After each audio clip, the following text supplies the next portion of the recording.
All right, let's review what happened last in Frindle. In the last couple chapters, this whole Frindle thing had really gotten big. Millions of viewers had watched it on the world news. We had the businessman, Mr. Lawrence. He is selling these Frindles absolutely out of control. But Nick's dad, Mr. Allen, is just getting tired of it all. But he found out there's some money involved. So Mr. Lawrence wrote him a check.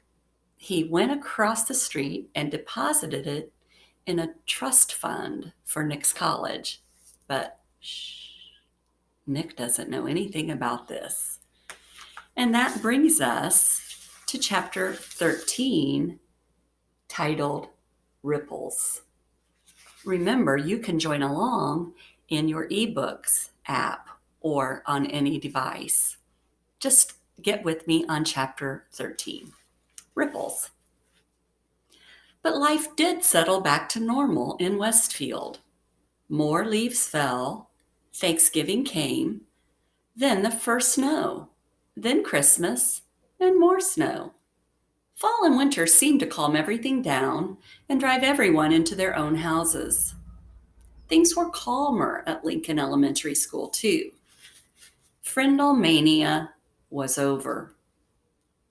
But that didn't mean the word was gone. Not at all. All the kids and even some of the teachers used the new word. At first, it was on purpose. Then it became a habit. And by the middle of February, Frindle was just a word, like door or tree or hat. People in Westfield barely noticed it anymore. But in the rest of the country, things were hopping. Now, that's an idiom because I don't think things are really jumping up and down.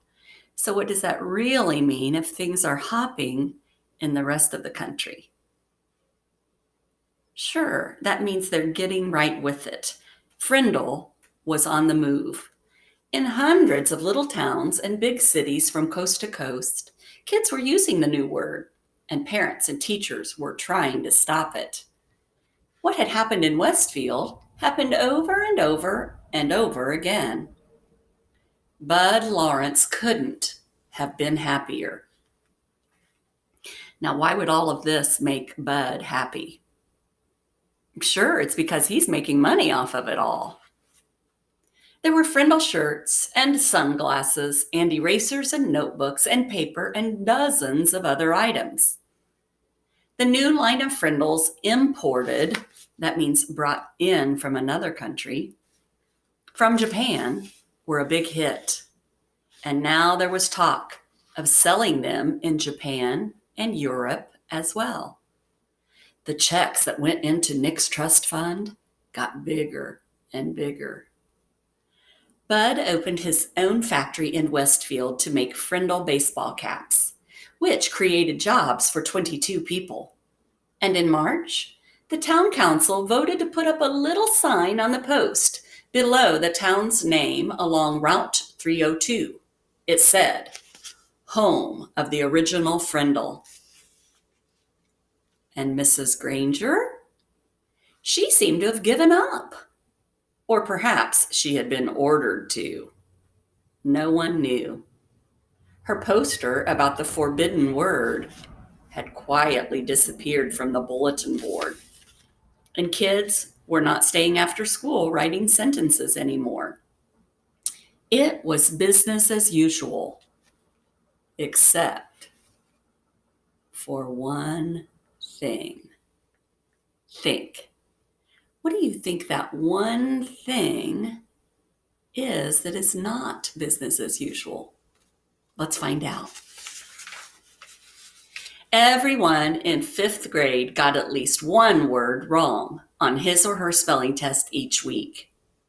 Every week, the first word at the top of Mrs. Granger's list was pen. And each Friday, during the spelling test, every kid spelled it Frindle. Ndle.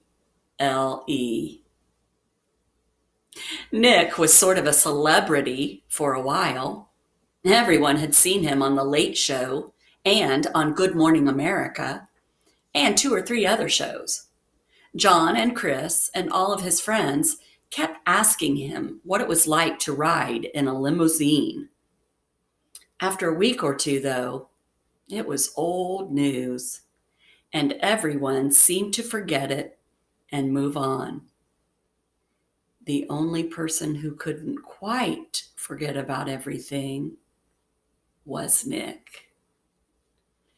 And here is a picture of the sign outside of Westfield. And the caption reads, "But life did settle back to normal." And you can see the sign underneath the town sign that does say, "Home of the original Frindle." And that brings us to chapter 14. Inside Nick. On the outside, Nick was still Nick. But inside, it was different. So now we're talking about character traits, aren't we? Because we know what you look like on the outside is one thing, but how you are on the inside, how you feel, those are your character traits. Oh, sure, he still had a lot of great ideas, but now they scared him a little. For instance, Nick learned in social studies class that people who buy stuff are called consumers. If consumers stop buying, stores and shops and restaurants go out of business. Then, boom, a new idea hit him. All the kids loved lunchtime, but the awful part about lunch was the eating part, school food. And the food was never a surprise. You had to smell it all morning and then go eat it. The food was always bad. They must not be eating in our cafeteria, right? Because our food is always good. Well, thought Nick, the school cafeteria is sort of a restaurant, isn't it? And the students are the consumers, right? And we don't really have to buy our lunches there, do we? What do you think that old Nick is up to now? Nick could see it all. He would get all the kids to bring their lunches from home every day until the ladies who made the lunches cooked better food.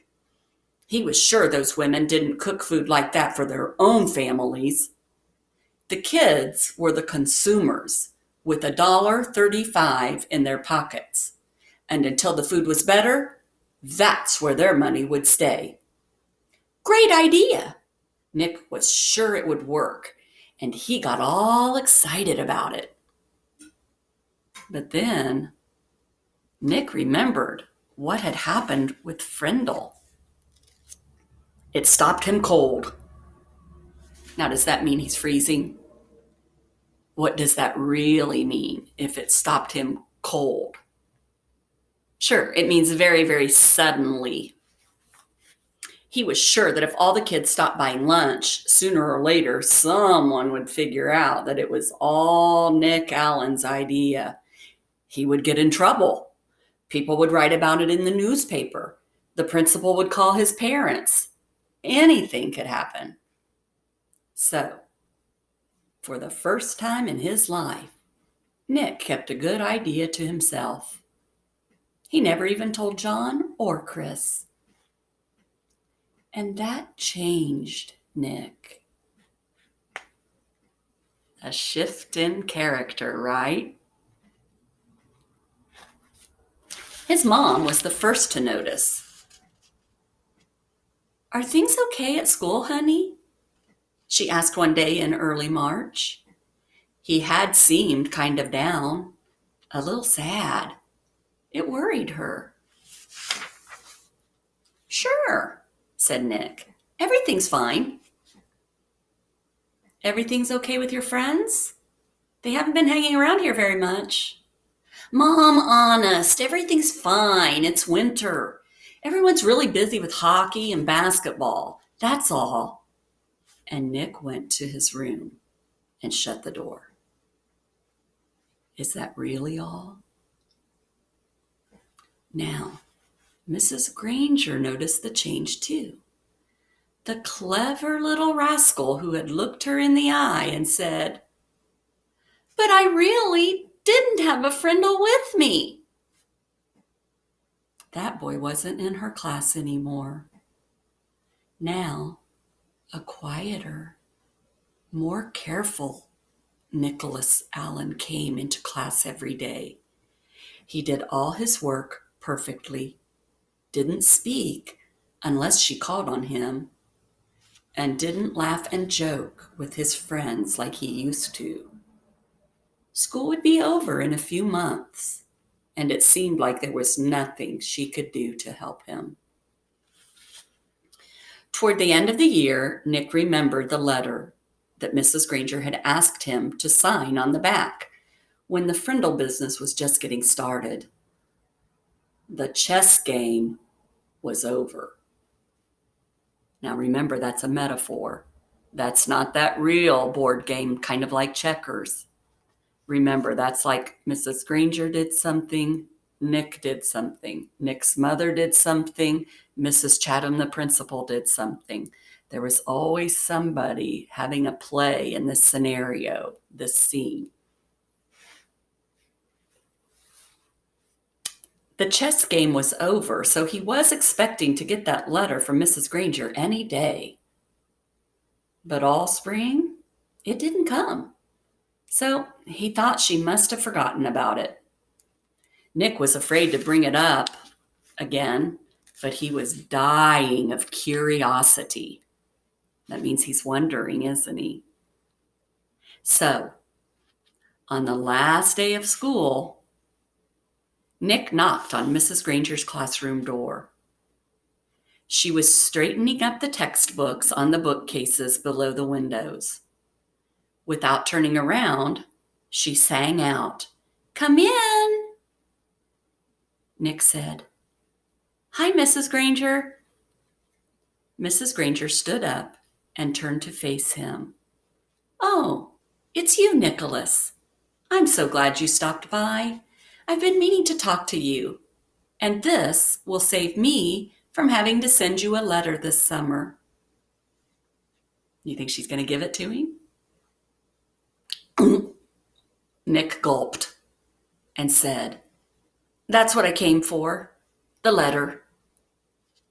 Mrs. Granger looked puzzled for half a second, and then she said, "Oh, that letter."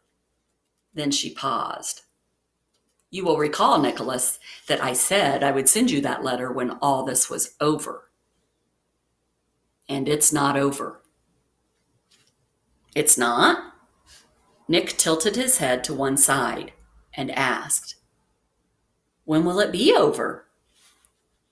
Mrs. Granger smiled and said, "Oh, believe me, Nicholas, you'll know when it's over. I wanted to talk to you about something else." What could it be? What would she need to talk to Nick about, if not the Frindle? She walked across the room and stood about 2 feet from him. Nick had grown during the year, and their eyes were almost on the same level. Nick noticed that the eyes were softer, but just as powerful. "I've noticed that you've been very quiet for the past few months. You know, Nicholas, you didn't do anything wrong this year. I know a lot of things happened, and a lot of things were said, and you must have had some difficult days here and there. But your idea was a good idea, and I have been very proud of the way you behaved most of the time." Nick was embarrassed, but Mrs. Granger kept on talking. "And Nicholas, you have great things to do in this life. I'm absolutely sure you do. And you mustn't let a few hard days trick you in to clamming up. Now, what does clamming up really mean? Sure, I think she means when he's starting to keep all of his good ideas to himself, when he's starting to stay very quiet, when he's starting to go right home from school and kind of shut himself in his room. All of those were ways that the author is showing Nick clamming up. Then Mrs. Granger reached out and shook Nick's hand and looked him in the face. Her eyes were turned up brighter than Nick had ever seen them before. She said, "Nicholas Allen, I have enjoyed having you as a student. Now you go out there and have a wonderful summer, and I expect to hear remarkable things about you, young man." Mrs. Granger watched Nick start to leave. But before he got to the door, he turned and said, "Thanks, Mrs. Granger. You have a great summer too." Then he grinned and said, "And don't forget to buy some new Frindles for next year." Thanks to his little talk with Mrs. Granger, along with a healthy dose of summer vacation, Nick made a full recovery. He was proud that he had made up a new word, and he enjoyed thinking about all the commotion it had stirred up. Now, when I think about commotion, I think about the word we talked about a lot our school year, hullabaloo. He thinks about all the commotion or hullabaloo that he stirred up. That one little word had made 5th grade a year to remember. Before he started 6th grade, Nick was Nick again. And all through junior high and high school and college, he proved it. For example, 2 years later, all the school cafeterias in town were serving delicious food at least 4 days a week, all because of Nick, the consumer. He must have shared that idea after all, huh?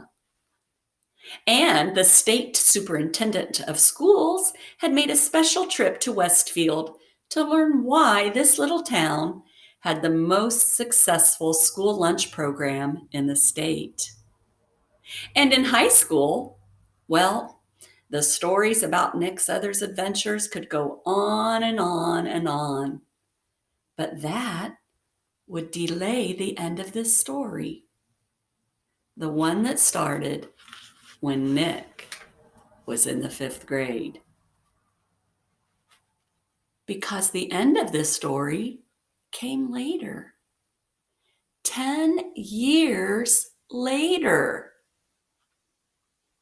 And what was happening to Nick's word during those 10 years? Nothing fancy. Nothing exciting. Words don't work that way. Words either get used or they don't. And Frindle was being used more and more. It was becoming a real word. And you are going to have to wait for the very last chapter in this book until next time. The last chapter, chapter 15, is, and the winner is. Don't you dare read ahead. Until next time, I hope you enjoyed those next to the last few chapters.